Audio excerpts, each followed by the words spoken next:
Dua Raja-Raja pasal 22. Yosia Raja Yehuda, Kitab Taurat ditemukan kembali. Yosia berumur 8 tahun pada waktu ia menjadi raja, dan 31 tahun lamanya ia memerintah di Yerusalem. Nama ibunya ialah Yedida binti Adaya dari Boskat. Ia melakukan apa yang benar di mata Tuhan, dan hidup sama seperti Daud, bapa leluhurnya, dan tidak menyimpang ke kanan atau ke kiri.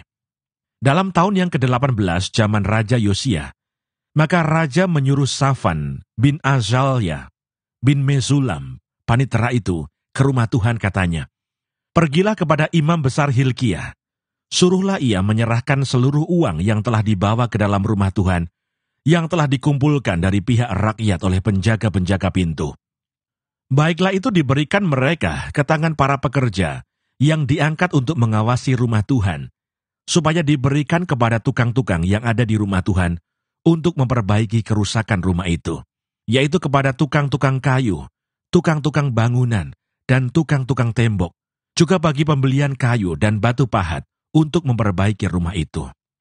Tetapi tidak usahlah mengadakan perhitungan dengan mereka mengenai uang yang diberikan ke tangan mereka, sebab mereka bekerja dengan jujur." Berkatalah imam besar Hilkiah kepada Safan panitera itu, "Telah kutemukan kitab Taurat itu di rumah Tuhan." Lalu Hilkiah memberikan kitab itu kepada Safan, dan Safan terus membacanya. Kemudian Safan panitera itu masuk menghadap raja. Disampaikannyalah kabar tentang itu kepada raja. "Hamba-hambamu ini telah mengambil seluruh uang yang terdapat di rumah Tuhan dan memberikannya ke tangan para pekerja yang diangkat mengawasi rumah itu." Safan panitera itu memberitahukan juga kepada raja, "Imam Hilkiah telah memberikan kitab kepadaku." Lalu Safan membacakannya di depan raja. Segera sesudah raja mendengar perkataan kitab Taurat itu, dikoyakkannyalah pakaiannya.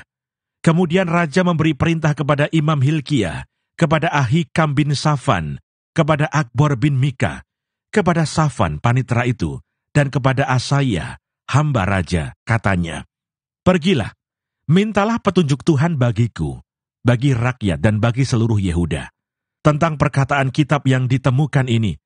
Sebab hebat kehangatan murka Tuhan yang bernyala-nyala terhadap kita. Oleh karena nenek moyang kita tidak mendengarkan perkataan kitab ini, dengan berbuat tepat seperti yang tertulis di dalamnya. Maka pergilah Imam Hilkiah, Ahikam, Akbor, Safan, dan Asaya kepada Nabiah Huldah, istri seorang yang mengurus pakaian-pakaian, yaitu Salum bin Tikwa bin Harhas.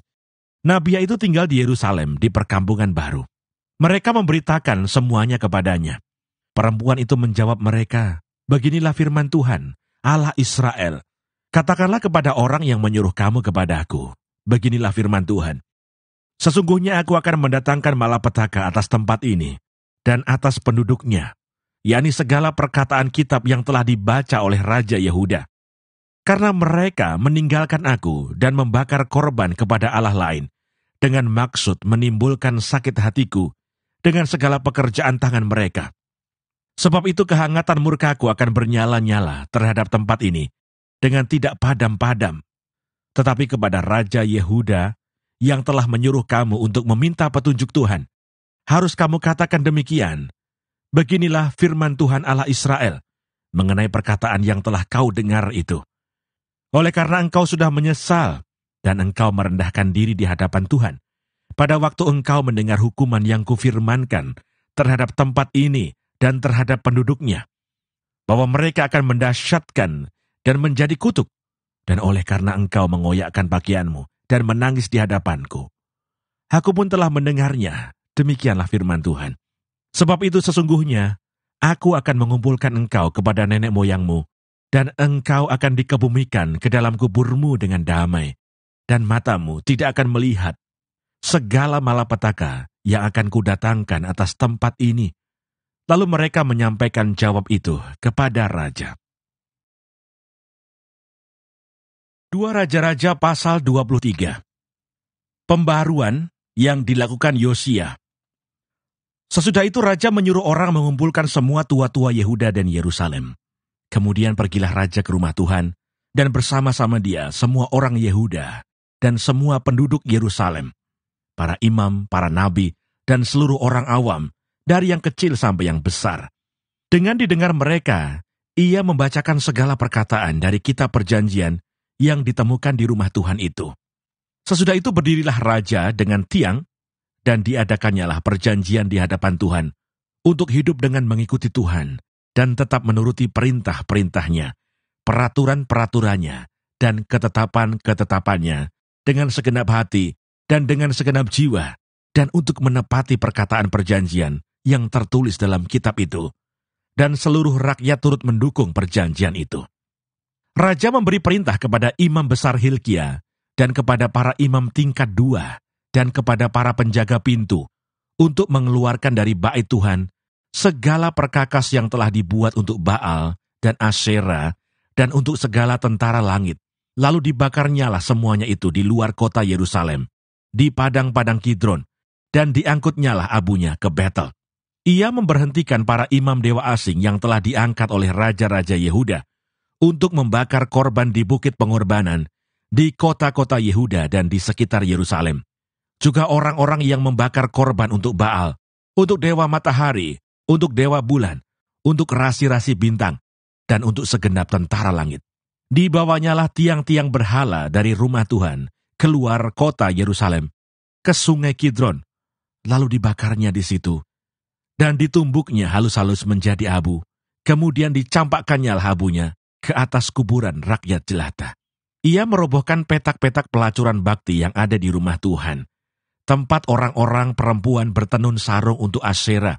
Disuruhnyalah datang semua imam dari kota-kota Yehuda, lalu ia menajiskan bukit-bukit pengorbanan, tempat para imam itu membakar korban dari Geba sampai Berseba. Dirobohkannya pula bukit-bukit pengorbanan di pintu-pintu gerbang yang ada dekat lubang pintu gerbang Yosua, penguasa kota itu, yang ada pada sebelah kiri kalau orang memasuki pintu gerbang kota itu. Tetapi para imam bukit-bukit pengorbanan itu tidak boleh naik ke mezbah Tuhan di Yerusalem. Hanya mereka boleh memakan roti yang tidak beragi di tengah-tengah saudara-saudara mereka. Ia menajiskan juga Tofet yang ada di lembah Ben Hinnom, supaya jangan orang mempersembahkan anak-anaknya sebagai korban dalam api untuk dewa Moloch. Dibuangnyalah kuda-kuda yang ditaruh oleh raja-raja Yehuda untuk dewa matahari di pintu masuk ke rumah Tuhan, dekat bilik Natan Melech, pegawai istana yang tinggal di gedung samping. Juga kereta-kereta dewa matahari dibakarnya dengan api. Mezbah-mezbah yang ada di atas Sotoh, tempat peranginan Ahaz, yang dibuat oleh raja-raja Yehuda, dan mezbah-mezbah yang dibuat Manase di kedua pelataran rumah Tuhan, dirobohkan oleh raja dan diremukkan di sana, lalu dicampakkannya abunya ke sungai Kidron. Bukit-bukit pengorbanan yang ada di sebelah timur Yerusalem, di sebelah selatan Bukit Kebusukan, dan yang didirikan oleh Salomo Raja Israel untuk Asitoret, dewa kejijikan sembahan orang Sidon, dan untuk Kamos, dewa kejijikan sembahan Moab, dan untuk Milkom, dewa kekejian sembahan orang Amon, dinajiskan oleh raja. Ia memecahkan tugu-tugu berhala dan menebang tiang-tiang berhala, lalu ditimbuninya tempat-tempat itu penuh dengan tulang-tulang manusia.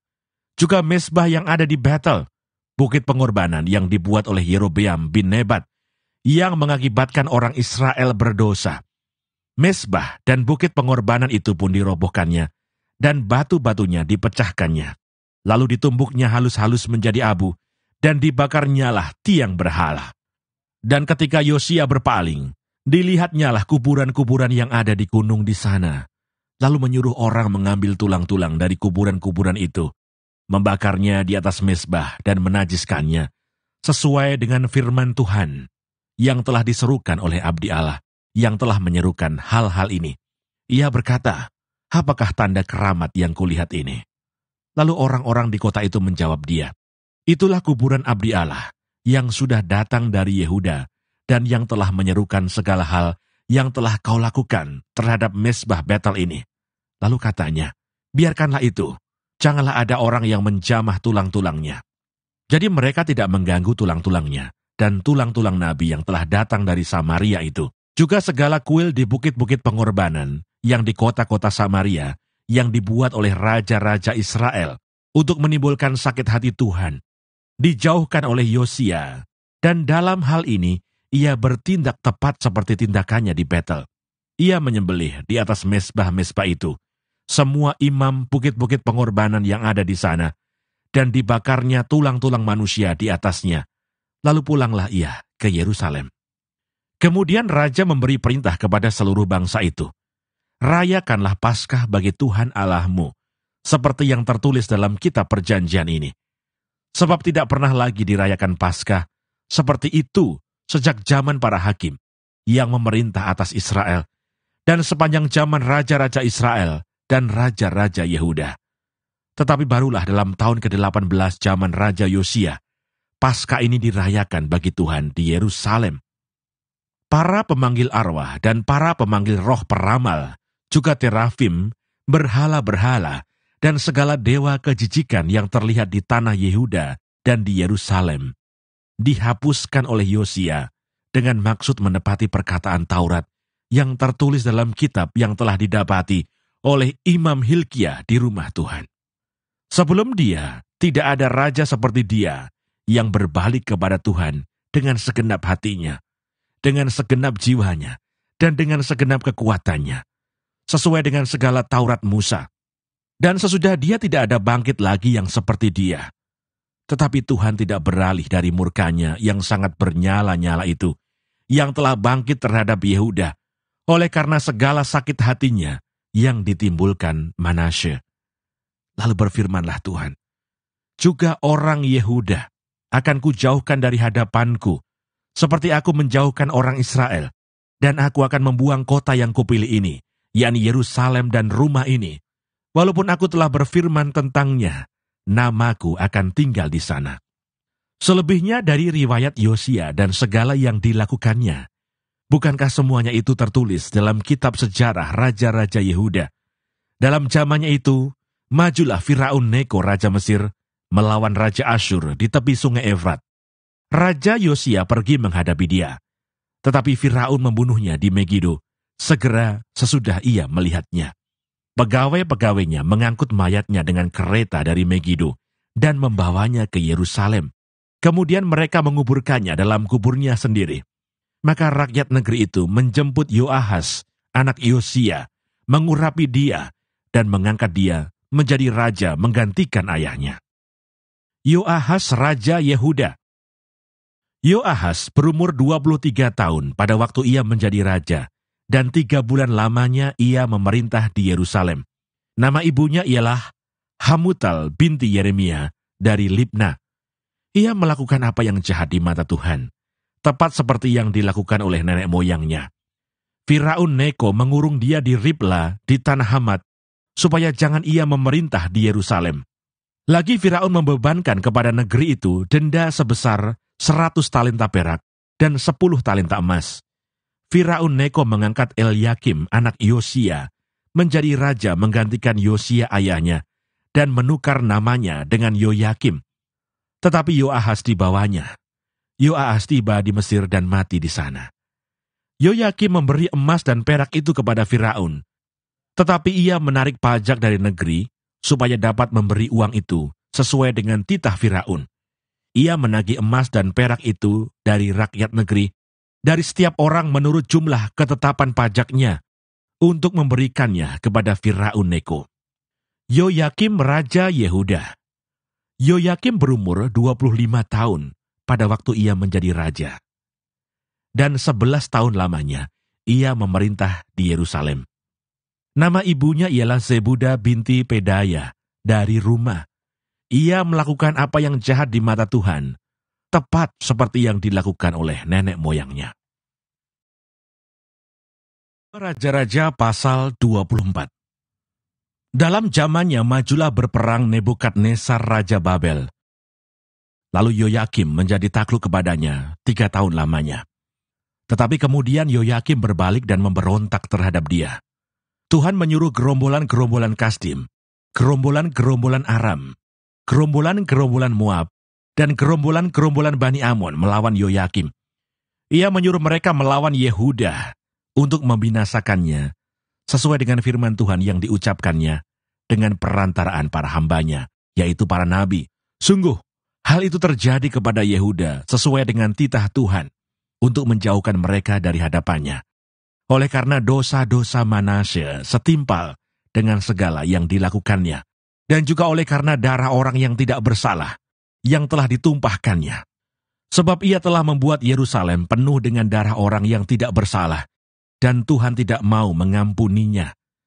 Selebihnya dari riwayat Yoyakim dan segala yang dilakukannya, bukankah semuanya itu tertulis dalam kitab sejarah Raja-Raja Yehuda? Kemudian Yoyakim mendapat perhentian bersama-sama dengan nenek moyangnya. Maka Yoyakin, anaknya, menjadi raja menggantikan dia.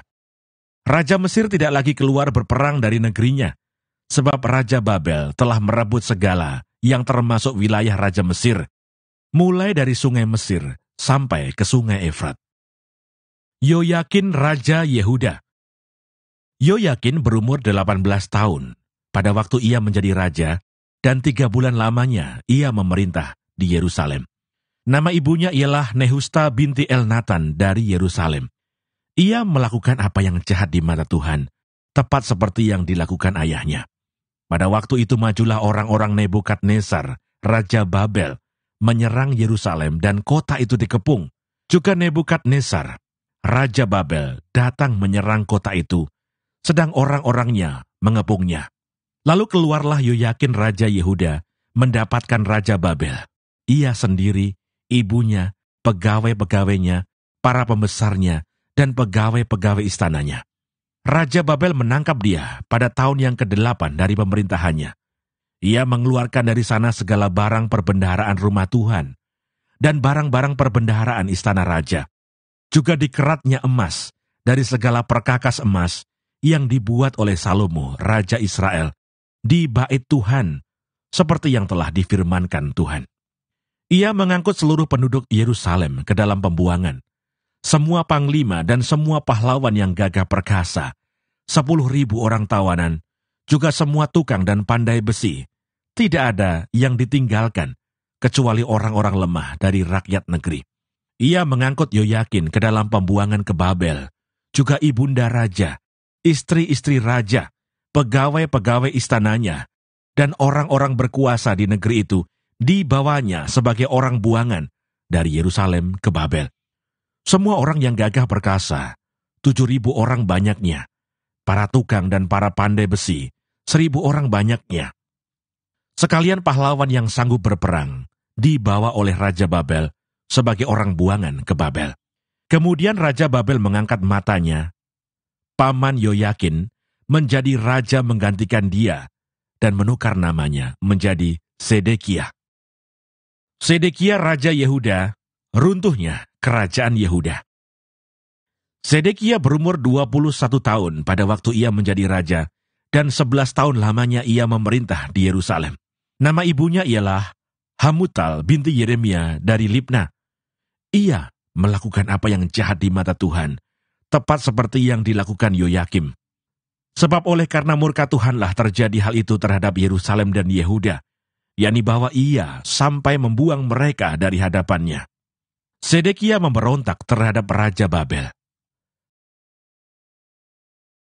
2 Raja-Raja pasal 25. Maka pada tahun ke-9 dari pemerintahannya, dalam bulan yang ke-10, pada tanggal 10 bulan itu, datanglah Nebukadnezar, Raja Babel, dengan segala tentaranya menyerang Yerusalem. Ia berkemah mengepungnya dan mendirikan tembok pengepungan sekelilingnya. Demikianlah kota itu terkepung sampai tahun yang ke-11, zaman Raja Sedekia.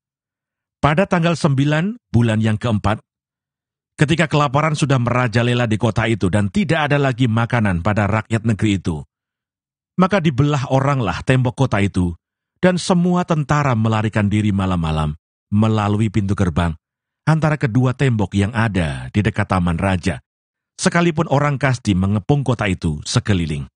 Mereka lari menuju ke Araba Yordan. Tetapi tentara Kasdi mengejar raja dari belakang dan mencapai dia di daratan Yeriko. Segala tentaranya telah berserak-serak meninggalkan dia. Mereka menangkap raja dan membawa dia kepada Raja Babel di Ribla yang menjatuhkan hukuman atas dia. Orang menyembelih anak-anak Sedekia di depan matanya, kemudian dibutakannya lah mata Sedekia, lalu dia dibelenggu dengan rantai tembaga dan dibawa ke Babel. Dalam bulan yang kelima pada tanggal 7 bulan itu, itulah tahun ke-19, zaman Raja Nebukadnezar, Raja Babel, datanglah Nebuzaradan, kepala pasukan pengawal pegawai Raja Babel ke Yerusalem. Ia membakar rumah Tuhan, rumah raja, dan semua rumah di Yerusalem. Semua rumah orang-orang besar dibakarnya dengan api. Tembok sekeliling kota Yerusalem dirobohkan oleh semua tentara Kasdim yang ada bersama-sama dengan kepala pasukan pengawal itu. Sisa-sisa rakyat yang masih tinggal di kota itu, dan para pembelot yang menyeberang ke pihak Raja Babel, dan sisa-sisa khalayak rame, diangkut ke dalam pembuangan oleh Nebuzaradan, kepala pasukan pengawal itu. Hanya beberapa orang miskin dari negeri itu ditinggalkan oleh kepala pasukan pengawal itu untuk menjadi tukang-tukang kebun anggur dan peladang-peladang. Juga tiang-tiang tembaga yang ada di rumah Tuhan dan kereta penopang dan laut tembaga yang ada di rumah Tuhan dipecahkan oleh orang Kasdim dan tembaganya diangkut mereka ke Babel. Kuali-kuali, penyodok-penyodok, pisau-pisau, dan cawan-cawan, dan segala perkakas tembaga yang dipakai untuk menyelenggarakan kebaktian, diambil mereka. Juga perbaraan-perbaraan dan bokor-bokor penyiraman, baik segala yang dari emas maupun segala yang dari perak, diambil oleh kepala pasukan pengawal itu. Adapun kedua tiang laut yang satu itu, kereta penopang yang dibuat oleh Salomo untuk rumah Tuhan, tiada tertimbang tembaga segala perkakas ini. 18 hasta tingginya tiang yang satu, dan di atasnya ada ganja dari tembaga. Tinggi ganja itu 3 hasta, dan jala-jala, dan buah-buah delima ada di atas ganja itu sekeliling. Semuanya itu tembaga. Dan seperti itu juga tiang yang kedua, disertai jala-jala. Lalu kepala pasukan pengawal itu menangkap Seraya, imam kepala, dan Sefanya, imam tingkat 2, dan ketiga orang penjaga pintu. Dari kota itu ditangkapnya seorang pegawai istana yang diangkat mengepalai tentara, dan 5 orang pelayan pribadi raja yang terdapat di kota itu, dan panitera panglima tentara yang mengerahkan rakyat negeri menjadi tentara, dan 60 orang dari rakyat negeri yang terdapat di kota itu. Nebuzaradan, kepala pasukan pengawal, menangkap mereka dan membawa mereka kepada Raja Babel di Ribla. Lalu Raja Babel menyuruh membunuh mereka di Ribla, di tanah Hamat. Demikianlah orang Yehuda diangkut ke dalam pembuangan dari tanahnya. Gedalia menjadi gubernur dan dibunuh. Tentang rakyat yang masih tinggal di tanah Yehuda, yang ditinggalkan oleh Nebukadnezar Raja Babel, diangkatnyalah atas mereka Gedalia bin Ahikam bin Safan. Ketika semua panglima tentara dengan orang-orangnya mendengar bahwa Raja Babel telah mengangkat Gedalia, maka pergilah mereka kepada Gedalia ke Mispa, yaitu Ismail bin Netanya, Yohanan bin Karyah, Seraya bin Tanhumet, orang Netofa itu, dan Yaasanya, anak seorang Maaka, bersama dengan anak buahnya. Lalu bersumpahlah Gedalia kepada mereka dan anak buah mereka, katanya kepada mereka, "Janganlah kamu takut terhadap pegawai-pegawai orang Kasdim itu. Tinggallah di negeri ini dan takluklah kepada Raja Babel, maka keadaanmu akan menjadi baik." Tetapi dalam bulan yang ke-7, datanglah Ismail bin Netanya, bin Elisama, seorang yang asalnya dari keturunan raja, dan 10 orang bersama-sama dengan dia. Mereka membunuh Gedalia dan orang-orang Yehuda, dan orang-orang Kasdim yang ada bersama-sama dengan dia di Mispa. Maka bangkitlah seluruh rakyat, dari yang kecil sampai yang besar, serta panglima-panglima tentara. Lalu larilah mereka ke Mesir, sebab mereka takut terhadap orang Kasdim itu. Yoyakin dikasihani. Kemudian dalam tahun ke-37, sesudah Yoyakin Raja Yehuda dibuang, dalam bulan yang ke-12, pada tanggal 27 bulan itu, maka Ewil Merodah Raja Babel, dalam tahun ia menjadi raja, menunjukkan belas kasihannya kepada Yoyakin Raja Yehuda, dengan melepaskannya dari penjara. Ewil Merodah berbicara baik-baik dengan dia, dan memberi kedudukan kepadanya lebih tinggi daripada kedudukan raja-raja yang bersama-sama dengan dia di Babel. Ia boleh mengganti pakaian penjaranya dan boleh selalu makan roti di hadapan raja selama hidupnya. Dan tentang belanjanya, raja selalu memberikannya kepadanya sekadar yang perlu tiap-tiap hari selama hidupnya.